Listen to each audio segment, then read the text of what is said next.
Mga kalingap, isang panibagong kwento na naman ang ating mapapanood sa video na ito.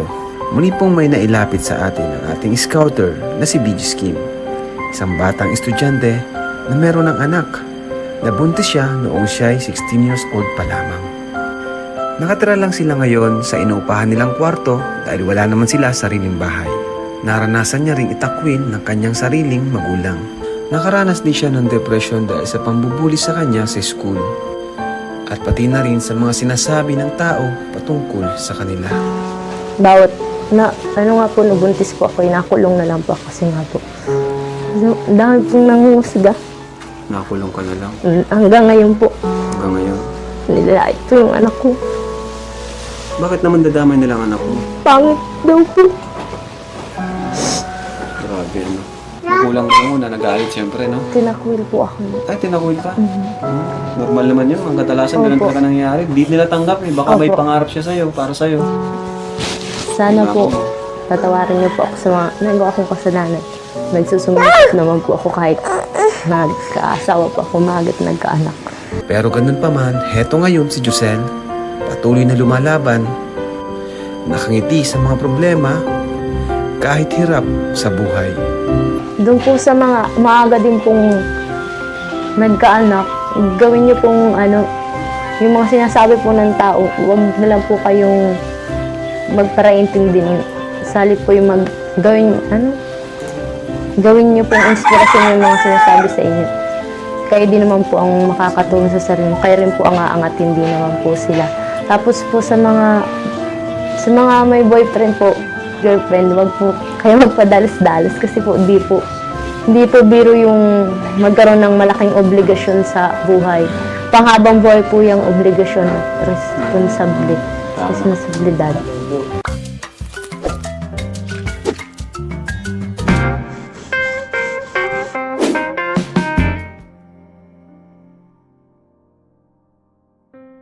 So ayun, mga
tara mga kalingap, at andito po si Giselle.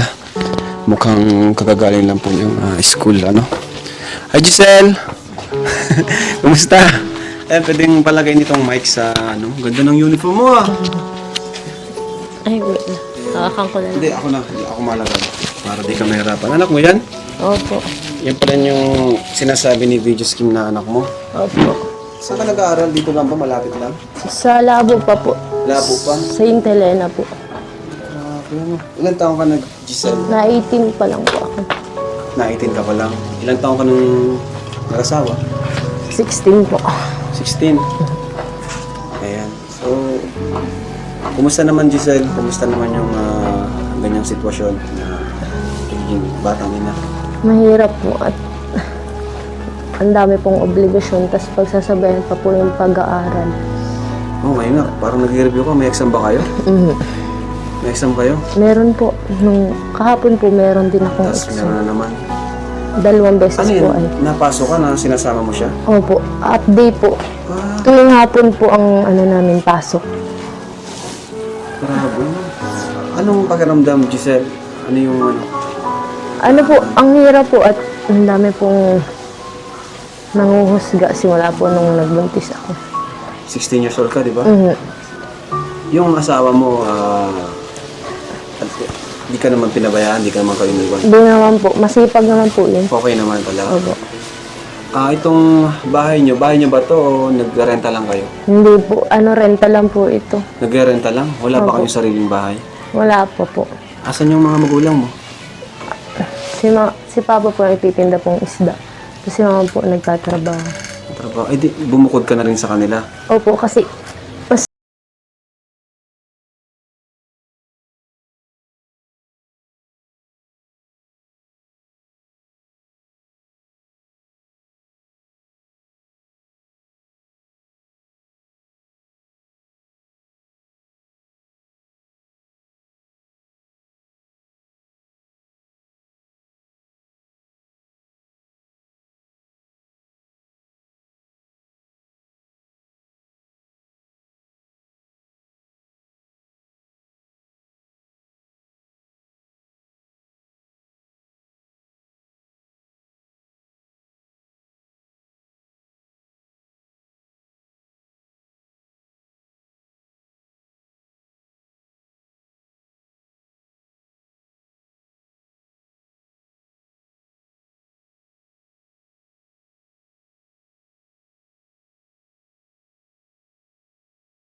may nakasalubong po akong matanda.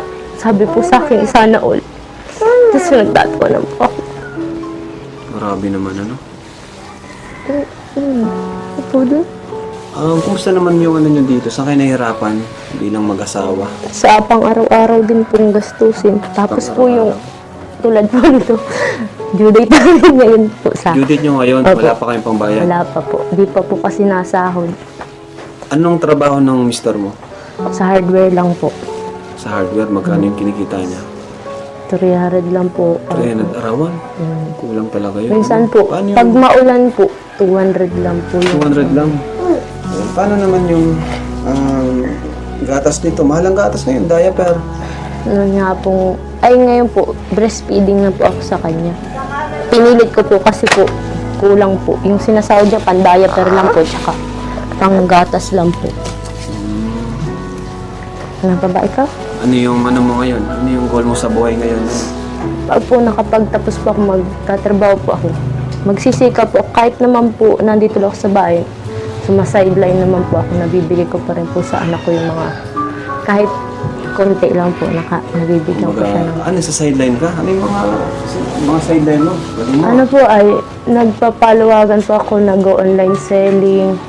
Basta kung ano po, tapos nag-aalaga po ako ng anak ko. Ay, ng kapatid ko po.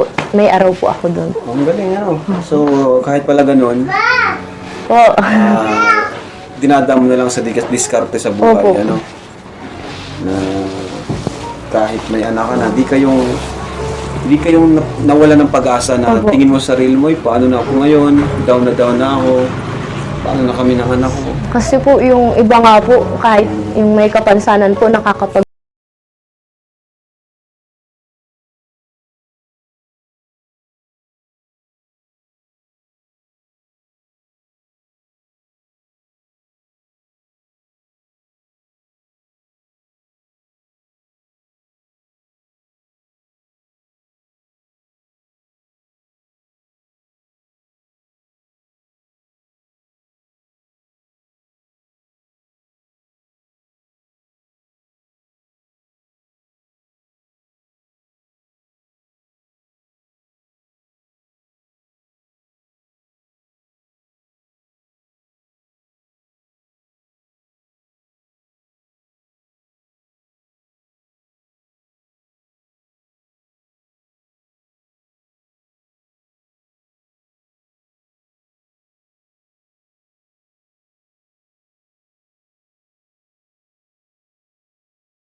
anak?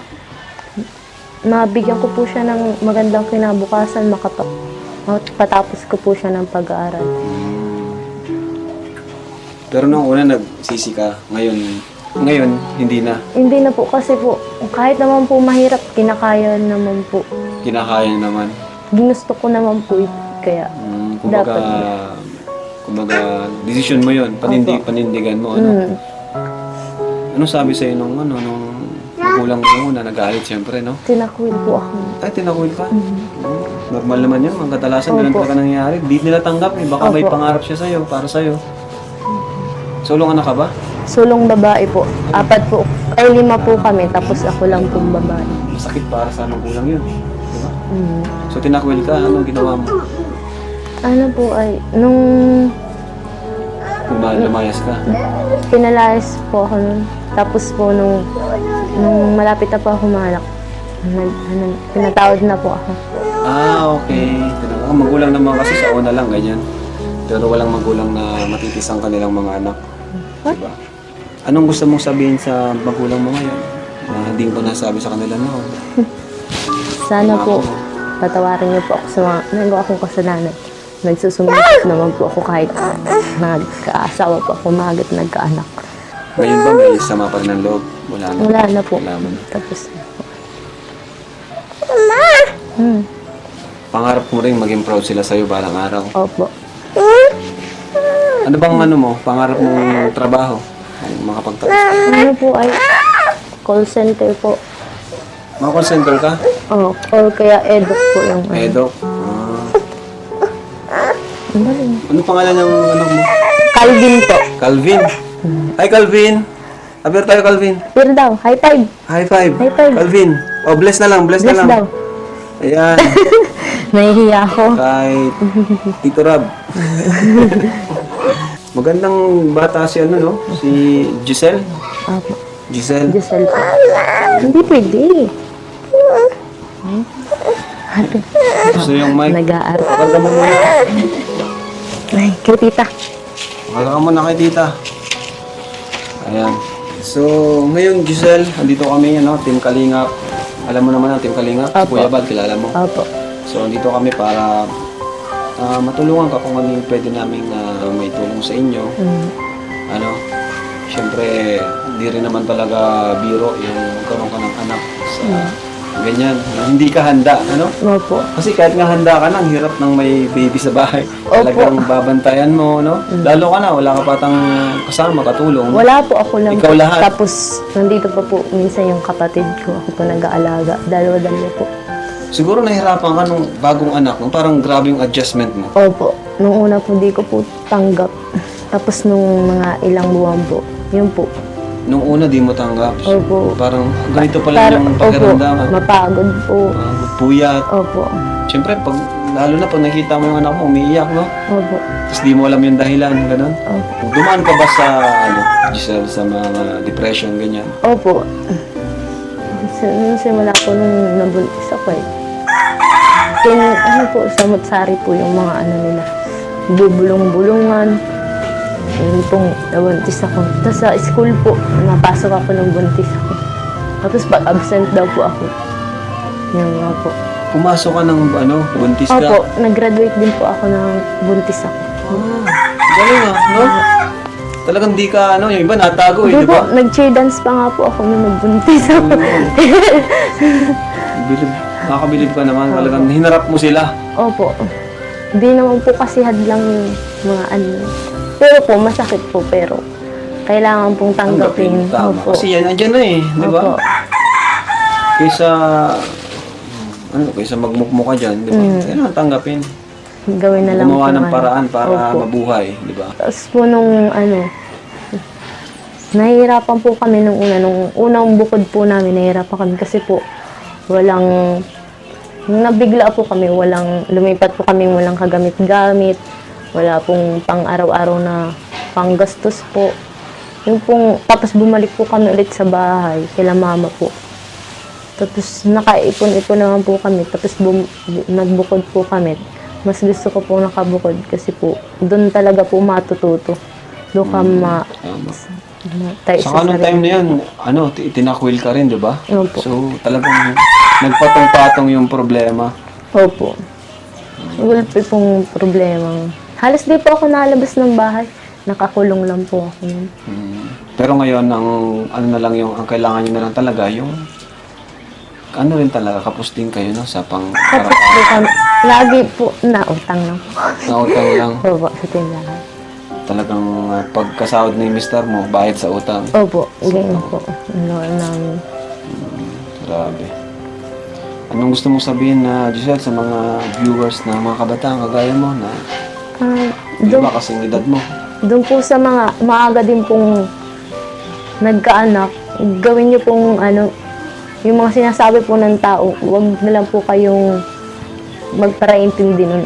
Salit po yung gawin niyo pong inspirasyon yung mga sinasabi sa inyo.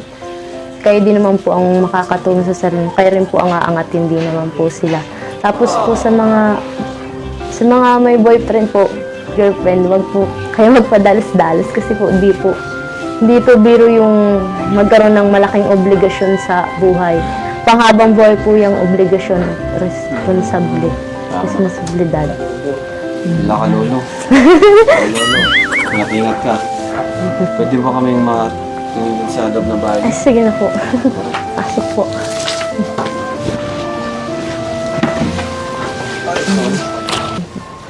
Ito yung boarding house apartment niyo? Opo. Yan po. Magkano upa niyo dito? 1.5 po. 1.5? Opo.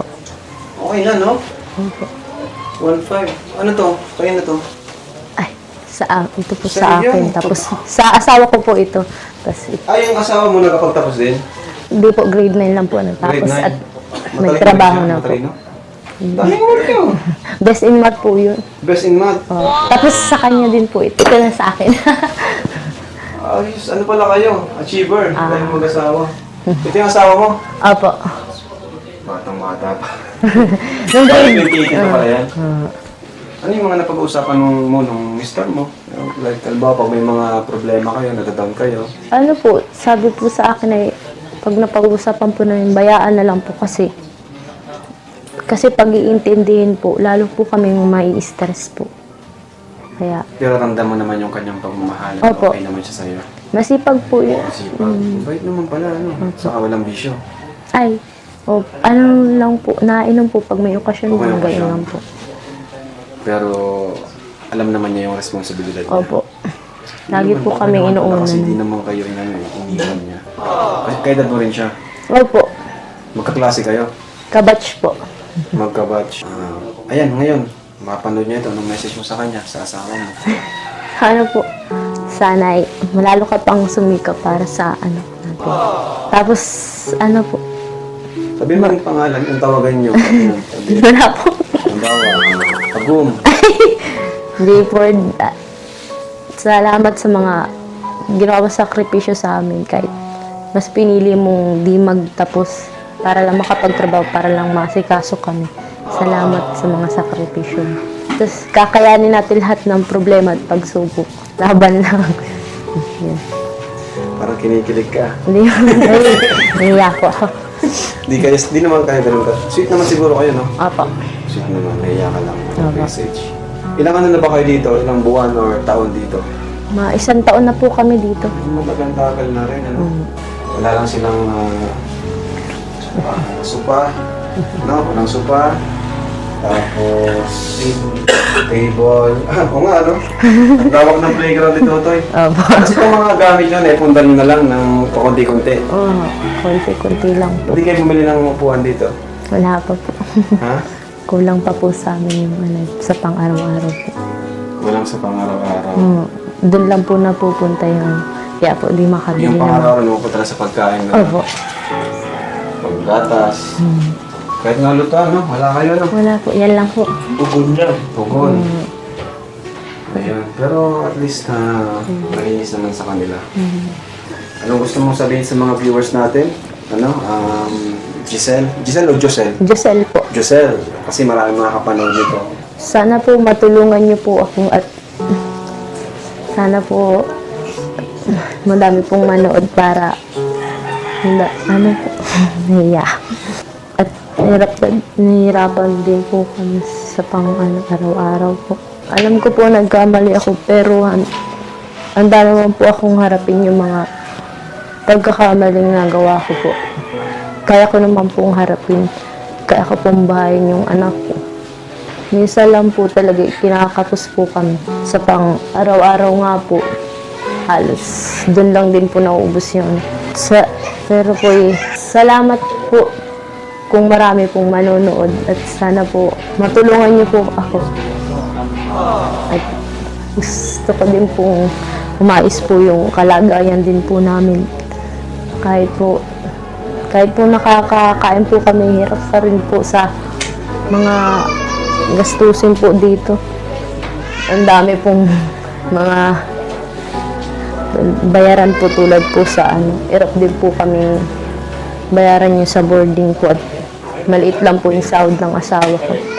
Minsan po, naubusan po rin ng diaper yung anak ko. Nakakahanap naman po ako ng solusyon. Kahit po ganun. Tapos minsan po siyempre po nagatas po yung pag-uumaga. Yun din po, minsan wala din po siya. Na merienda po pagdating po nung pag nasahod po.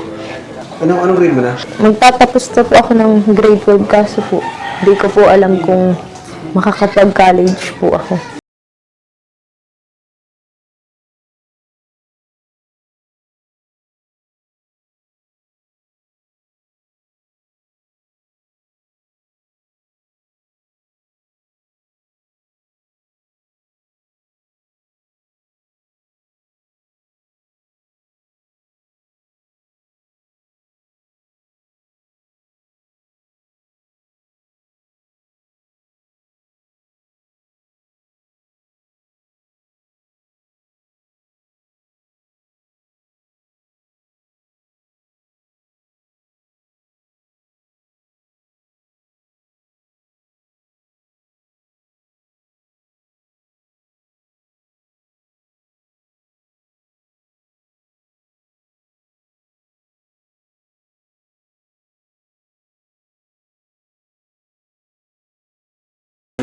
Okay, ayan, sa inyo mga kalingap, salamat po sa panonood, no? Ayan, don't forget to like po ng ating channel, ating video na to para mas makatulong po tayo kay Jusel. Si Jusel naman po ay talagang siya, napaka-positive na mag-isip. Ayan, may bigas tayong dala. Salamat po. So, may bigas tayong dala dyan. And ito Jusel, pwede mong gamitin kung saan mo gusto. Pero alam ko naman, sigurado pupunta to sa anak mo. Opo. So, mahirap man ang buhay, pero yun lang, pray ka lang palagi. No? Diyan si Lord na nakikinig ng panalangin natin. At ngayon nga, siguro answered prayer na rin na nakarating kami dito para sa'yo, di ba? Yun ba, hiniling mo ba na makapunta rin kami sa inyo? Opo. Namin? Opo. So ito, Giselle, meron ko ditong 6,000 pesos para sa iyo. Salamat po. Salamat po. Laking tulong po ito sa amin. Salamat po. At yan, gamitin mo sa kung anong gusto mo. Sa tingin mo, saan mo magagamit yan? Sa Unang-una. diaper po. Mabili po akong diaper. Diaper. Tapos po, Gatas. may bigas na po ay, Okay, na lang po. pala siya. Bigas. Pang-ulam po. Tapos Pang-ulam. mabayad na po kami sa boarding. So, bahay na kayo sa boarding house. Ayan. Delay kayo ngayon. So, yun po sa mga gustong tumulong kay Jusel. Message nyo na po ang ating FB page. Ayan. Ito rin po. Ay, sa FB page na lang po. Or ang mga K-Boys, pwede nyo pong message para parating sa akin.